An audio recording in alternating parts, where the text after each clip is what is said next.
কালকে আমি এই রেসিপিটা ফেসবুকে দেখেছিলাম বন্ধুরা, আজকে আমি নিজে বাড়িতে ট্রাই করছি। ডালের রেসিপি ছিল, যার মধ্যে আলু, পেঁয়াজ, রসুন, কাঁচা লঙ্কা, টমেটো সমস্ত কিছু মাখিয়ে ওটাকে বসানো হয়েছিল। তারপর ডিম ফ্রাই করে নিয়ে ওটার মধ্যে ধনেপাতা সমস্ত কিছু অ্যাড করে বানানো হয়েছিল। তো আজকে আমি ট্রাই করছি, দেখি হয় কি হয় না। চলো তোমরা সাথে থেকো বন্ধুরা। তারপর বন্ধুরা ডিমটাকে ফ্রাই করে নিতে হবে।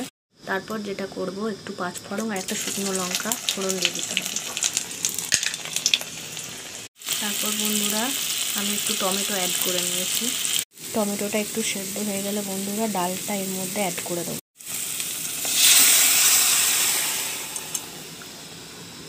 তারপর বন্ধুরা ভেজে রাখা ডিমটা এর মধ্যে অ্যাড করে দেবো আমি। করার পর বন্ধুরা এর মধ্যে আমি একটু ধনেপাতাও অ্যাড করব।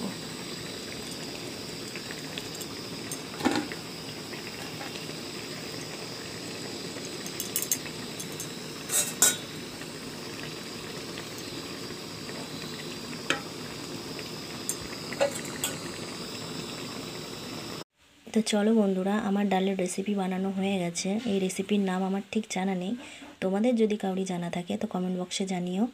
তো আজকের মতন টাটা।